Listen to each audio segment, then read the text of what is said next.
Hola, hola, muy buenos días, buenas tardes o buenas noches, dependiendo del momento del día en que usted revise esta videoclase. En la sesión de hoy vamos a revisar el periodo que conocemos en la historia de Chile como República Conservadora. Antes, mi nombre es Sebastián Espínola, soy profesor de historia y los invito entonces a sacar el máximo de provecho de esta sesión que titulamos Creación de una Nación 2, en el sentido de que continuamos analizando la formación de nuestra república, de esta República de Chile. Ya revisamos en un video anterior, ¿no es cierto?, el proceso de independencia y de organización de la república, y ahora nos vamos a centrar desde 1829, la guerra civil entre liberales y conservadores, que ganan los conservadores, y la formación de este periodo de 30 años de la historia de Chile que conocemos como República Conservadora, y los principales rasgos y obras de gobierno de este periodo. Para eso vamos a, como vemos ahí en pantalla, la República Conservadora. Quizá ahí nos falta, ¿no es cierto?, 1831 a 1861, aunque va a aparecer después, ¿no es cierto?, en los presidentes que revisemos del periodo, que no van a ser tantos. Usted va a pensar 30 años, ¿no es cierto?, muchos presidentes. No, solo 3, y ya vamos a ver por qué, ¿ya? Ocurre en 1829, ¿no es cierto?, guerra civil entre liberales y conservadores. 1830, batalla del Ircay, triunfo conservador, de la mano del militar José Joaquín Prieto, que es el que lidera el bando conservador. Y se quedan en el gobierno, ¿no es cierto? Y van a rearticular y reformular la institucionalidad política del país, que en la época estaba amparada en la Constitución de 1828, pero que era una constitución de ideales liberales. Como no estaban las ideas conservadoras de orden, de autoridad, de gobierno centralizado, fuerte, que son las que vamos a profundizar ahora en la pantalla, entonces van a hacerse a la labor, ¿no es cierto?, y a la tarea de cambiar la Constitución, ¿ya?, por una nueva que también la vamos a estudiar en esta clase. El pensamiento conservador son estos principios, estas ideas, estos ideales políticos que defienden los grupos conservadores. Hablamos en plural, recuerden, porque en estos grupos conservadores encontramos al menos 3 subgrupos: los pelucones, la antigua aristocracia criolla; los o'higginistas, aquellos que defienden el legado de Bernardo Higgins en el gobierno; y los estanqueros, que son estos comerciantes que buscan y aspiran a un gobierno fuerte, autoritario. ¿Sí? Y estos ideales políticos de los conservadores van a ser los mismos durante gran parte del siglo XIX. Este grupo conservador, que después va a ser un partido político conservador, van a tener más o menos siempre las mismas ideas. ¿Y cuáles son estas ideas? Primero, centralización administrativa y hegemonía de la aristocracia. Que la administración pública y la administración del Estado de Chile esté centralizada en un órgano de gobierno, ya que gobierna de forma igualitaria todo el territorio del país.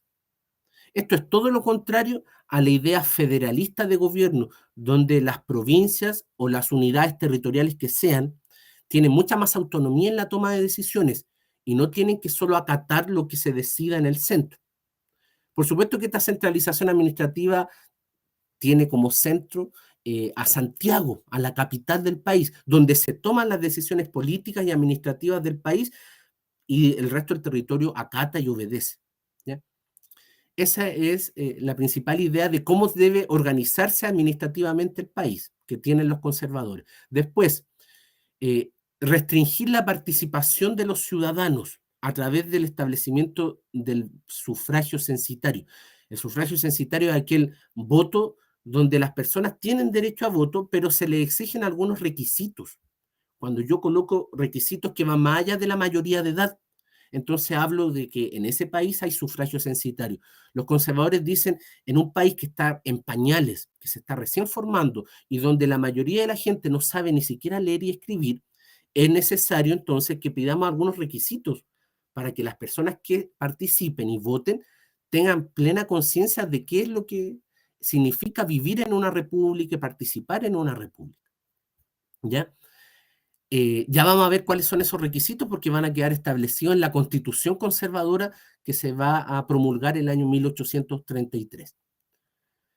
Dice ahí las ideas de Diego Portales. Si ustedes en algún libro, en algún texto, en la guía que acompaña, ¿no es cierto?, a este programa, encuentran esto como pensamiento portaliano, es lo mismo, no se confundan, pensamiento conservador, el pensamiento de Diego Portales, el ideario portaliano es exactamente lo mismo. ¿Por qué? Porque este caballero que ustedes ven ahí en pantalla, Diego Portales, va a ser el principal líder político de los conservadores, ¿ya?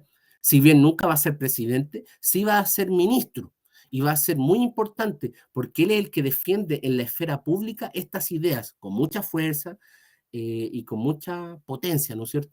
Por lo tanto, son las ideas de Diego Portales las ideas de los conservadores. ¿Y cuáles son esas ideas? El gobierno debe ser fuerte y centralizado. El poder debe ser impersonal. ¿Qué quiere decir eso? Que da lo mismo la persona que ocupe el cargo. Lo importante es el cargo. La presidencia de la República tiene un montón de facultades para gobernar e imponer el orden. No la persona que ocupa el cargo, no el presidente, es la presidencia. ¿Se entiende? Esa es la idea.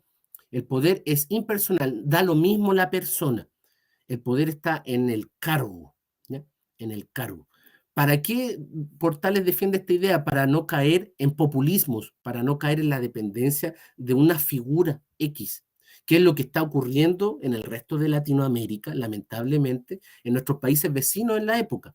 Un montón de caudillismos militares, donde la gente confía y genera lealtades a la persona y no al cargo. La república y la institucionalidad de la república pasan a un segundo plano y es más relevante mi relación de lealtad con la persona que está ahí. Si esa persona está, entonces se desmorona y se cae todo. Para evitar eso, Diego Portales insiste, el poder debe ser impersonal. Y la idea del orden como principio rector del Estado. Para que este proyecto de república funcione, dice Diego Portales, es fundamental que haya orden, que haya autoridad, ¿ya? Para eso es relevante entonces que el poder ejecutivo, o sea, el presidente de la República, esté por sobre el poder legislativo, el Congreso. Las decisiones se toman mejor, más rápido y de forma más eficiente cuando las toma una sola persona, en vez de cuando las toma una asamblea de 100, de 150 personas que discuten y debaten eternamente muchas veces. Esa es la idea. Si se dan cuenta, es un pensamiento bastante pragmático.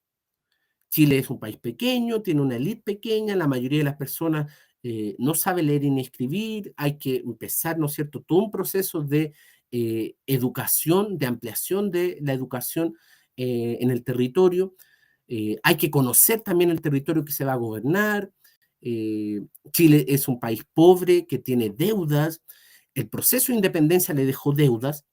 Entonces Diego Portales dice, aquí hay que ser sumamente pragmático y el presidente debe tener muchas atribuciones para gobernar en la práctica, para imponer orden.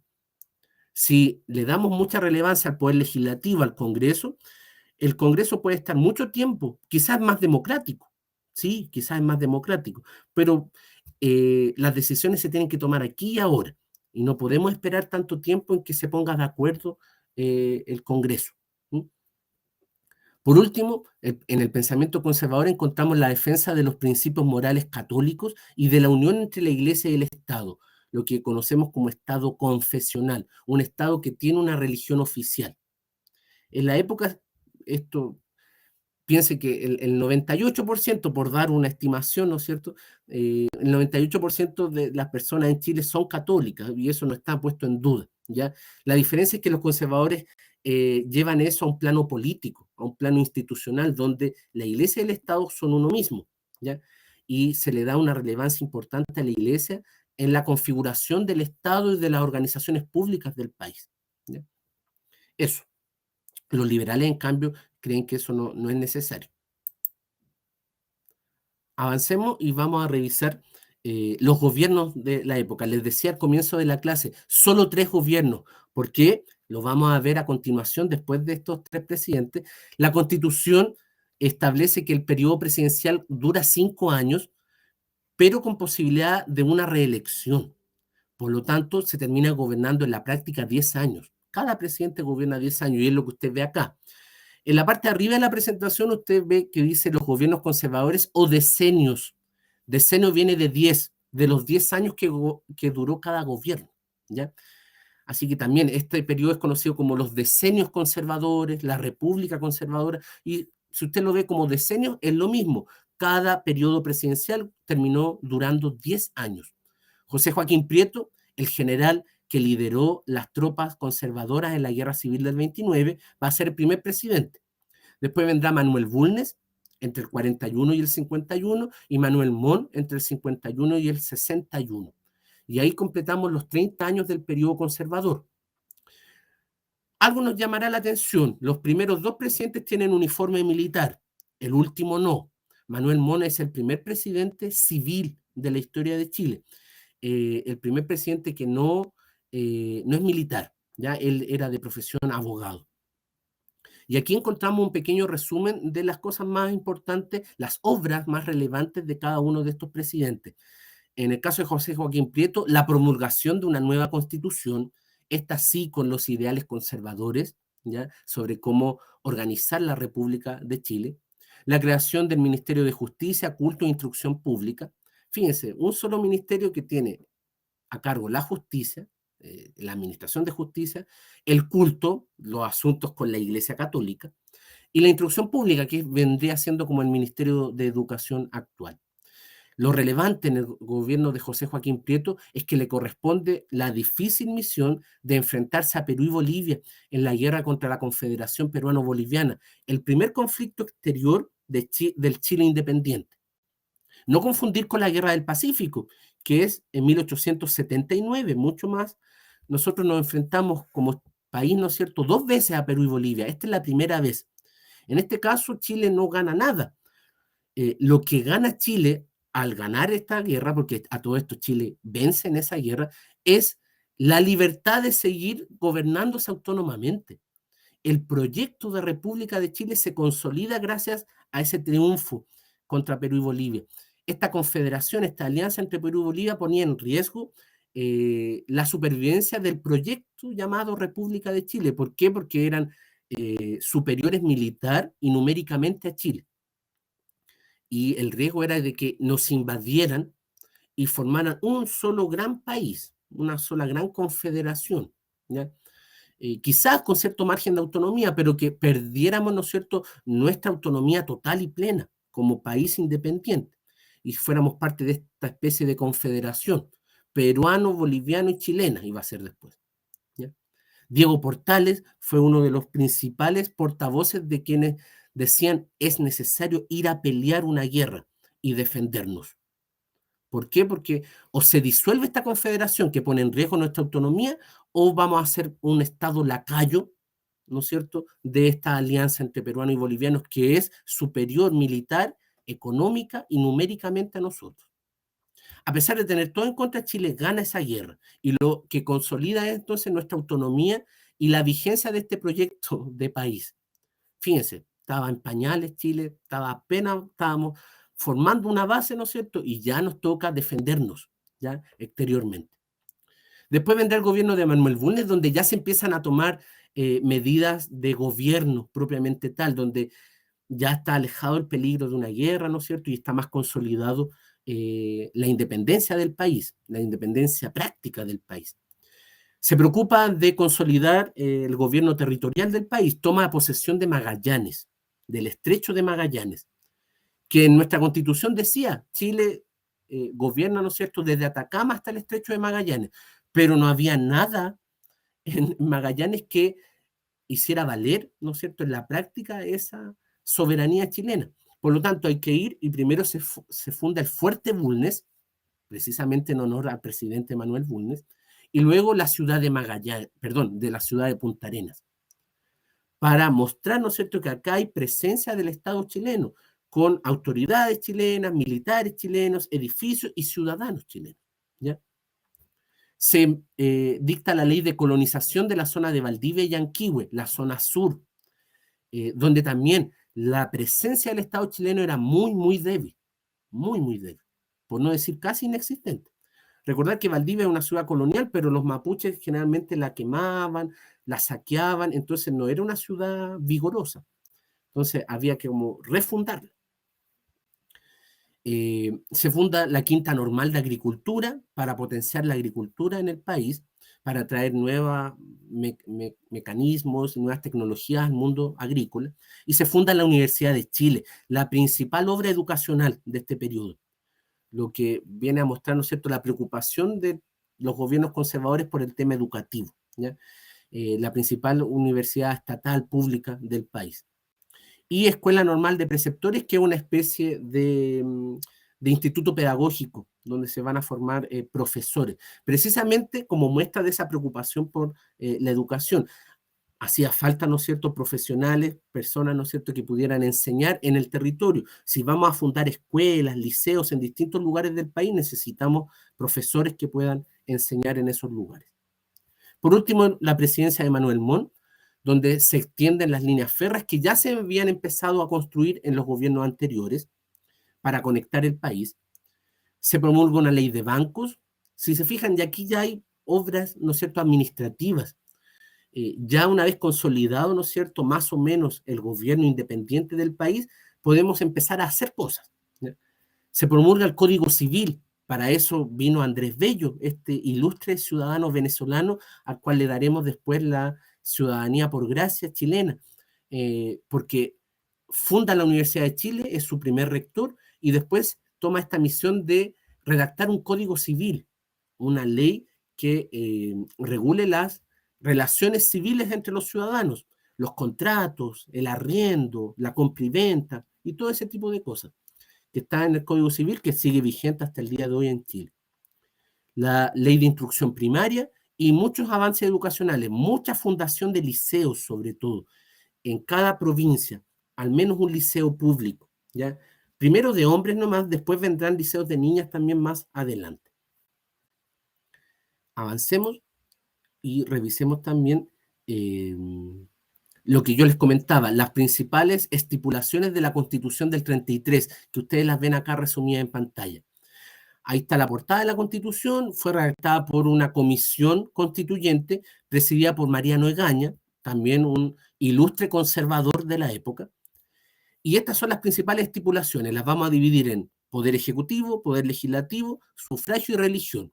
Sobre el poder ejecutivo, el presidente dice que el cargo será llamado presidente de la República, durará 5 años en la presidencia con la posibilidad de una reelección y será a través de una elección indirecta por un cuerpo de electores. Las personas no votan directamente por un candidato a la presidencia, sino por personas, representantes que se juntan y formalizan el candidato. Por supuesto que cada uno de esos representantes ya desde antemano se sabe a qué candidato apoya, ¿ya? Pero es una elección indirecta. Y lo más relevante para los conservadores, ese presidente de la República tiene muchas facultades y ahí destacamos algunas. Puede nombrar ministros y funcionarios públicos, puede vetar las leyes del Congreso, o sea, no promulgarlas, no ponerlas en práctica. Una ley aprobada por el Congreso, el presidente considera que no es saludable para el país y la veta, sin dar ninguna otra explicación. Y esa ley entonces se va al tacho de la basura, ¿ya? No entra en vigor. ¿Qué más puede hacer el presidente? Declarar estado de sitio en caso de catástrofe o de desorden interno, ¿ya? Cualquier desorden, el más mínimo, el presidente no es necesario que pida autorización, simplemente firma un decreto y decreta, valga la redundancia, estado de sitio, que es un estado de excepción constitucional, donde las libertades públicas son suspendidas momentáneamente para restablecer el orden. Si usted lo quiere entender, es como sacar a los militares a la calle y restablecer el orden por la fuerza rápidamente, ¿ya? Es comandante en jefe de las Fuerzas Armadas, algo que actualmente el presidente no lo es, ¿no es cierto? En la época se le daba esa atribución. Ejerce derecho a patronato, que es un derecho de tomar decisiones dentro de la Iglesia Católica, y además conduce las relaciones internacionales. Es jefe de Estado, aparte de jefe de gobierno. Si se dan cuenta, una batería de bastantes facultades y bastante poder concentrado en el presidente. En cambio, en el poder legislativo, El Congreso, diputados y senadores, solo pueden dictar decretos, reglamentos y leyes periódicas. Bueno, que es la labor fundamental de un Congreso, de un poder legislativo, pero siempre supeditado a este poder de veto que tiene el presidente. El Congreso puede hacer todos los esfuerzos y aprobar una ley, pero después el presidente a la hora de firmarla puede decir, no, yo no considero que esta ley es perniciosa para el país, entonces le voy a aplicar mi facultad de veto. Y hasta ahí llegamos con la ley, ¿ya? Por lo tanto, es una facultad, ¿no es cierto?, que está entre comillas, la del Poder Legislativo. Sobre sufragio, ya lo adelantamos al comienzo de la clase, hay voto censitario. Eso quiere decir que las personas que pueden votar son, en este caso, hombres, en la época era normal eso, ¿no es cierto? Hombres mayores de 25 años si son solteros, mayores de 21 años si son casados, y aquí viene lo relevante, que sepan leer y escribir y que tengan una ocupación o renta. Con el requisito de saber leer y escribir ya tenemos afuera a prácticamente todo el país. Nos queda con suerte un 4 o un 5% de las personas del país. Y después, con el otro requisito de ocupación y renta, de tener una profesión formal, una renta fija o una propiedad, decía la ley, nos queda solo una pequeña élite, ¿no es cierto?, aristocrática, un pequeño grupo de los más ricos del país. Esos son los que podían votar, ¿ya? La demás gente no cumple los requisitos, no puede votar, ¿ya? Y sobre la religión, esta constitución establece que la religión católica, apostólica y romana es la oficial del Estado y se prohíbe el ejercicio público de cualquier otra religión. Se consagra la unión entre la Iglesia y el Estado como instituciones y se establece que un eclesiástico puede integrar el consejo, o sea, no puede, debe integrar el Consejo de Estado, que es este consejo de asesores que tiene el presidente para gobernar, ¿sí? Lo cual formaliza en la práctica la unión entre ambas instituciones. Vamos a ir cerrando entonces esta sesión con la referencia a la diversificación política que empieza a ocurrir, yo diría desde el segundo gobierno conservador, el gobierno de Manuel Bulnes. Los liberales habían sido derrotados en la guerra civil y por lo tanto van a vivir un periodo de al menos 10 a 15 años de ostracismo. Van a estar totalmente alejados del panorama político, del quehacer político, no van a dar su opinión, no van a tener portavoces, totalmente, hasta que va a haber una ley, ¿no es cierto? Como esto fue una guerra civil, va a haber una ley de amnistía, una especie de perdonazo, donde muchos antiguos liberales van a volver a la palestra, al debate público, se van a rearticular y van a empezar a criticar a los gobiernos conservadores, ¿ya? Y eso es lo que vemos en esta diapositiva, la rearticulación de los liberales, primero como partido político, ya no como movimiento o grupo, como un partido político propiamente tal, el Partido Liberal, fundado el año 1849. Después, el año 1856, se forma el Partido Conservador. El año 57, el Partido Nacional. El año 1863, mucho más adelante, el Partido Radical. Y después, el año 1887, ya casi terminando el siglo XIX, el Partido Democrático. ¿Qué es lo relevante? Se empieza a formar un panorama político del país. Se fundan los primeros partidos. Recordar que antes eran solo grupos. El grupo de los conservadores, el grupo de los liberales. Ahora ya son partidos, ¿ya? Hay una formalidad mayor al ser partido. Se forman grupos críticos de los gobiernos conservadores como el Club de la Reforma, el año 1849, la Sociedad de la Igualdad en 1850, y después vendrá más adelante el Club de la Unión en 1864. Abajo ustedes ven algunas figuras importantes del liberalismo de la época, críticos de los gobiernos conservadores. Francisco Bilbao, que es el fundador de la Sociedad de la Igualdad, Pedro León Gallo, que va a ser líder de una revolución liberal en 1859, en el último gobierno conservador, en el gobierno de Manuel Montt. Por supuesto que son personas de la élite, ¿ya? Pero son más cercanos al liberalismo. Y la principal crítica que se le hace a los gobiernos conservadores es que no parecen una república, que los principios republicanos parece, mal entendidos por los conservadores. Y esto más parece una monarquía que cambia de rey cada 10 años. ¿Por qué? Porque el presidente tiene demasiadas atribuciones y la separación de poderes del Estado en tres poderes equilibrados ejecutivo, legislativo y judicial, aquí se ve distorsionada y tenemos un presidente con demasiadas atribuciones y por lo tanto esta balanza está muy desbalanceada. Y eso no es lo que se ve en Francia, principal ejemplo de república de la época, y en Estados Unidos, el otro ejemplo importante de república. Esta no, no es parte del ideario fundamental de una república, y esa es la gran crítica que hacen los liberales, ¿ya? A cómo los conservadores eh, promulgan o cómo los conservadores administran la República de Chile, ¿ya? De una forma demasiado conservadora y muy poco republicana, muy poco democrática. Para eso ellos aspiran a ampliar el derecho a voto, quitarle atribuciones al presidente y lo van a implementar cuando accedan al gobierno, ¿ya? Y van a acceder al gobierno en 1861, cuando estudiemos, ¿no es cierto?, la República Liberal.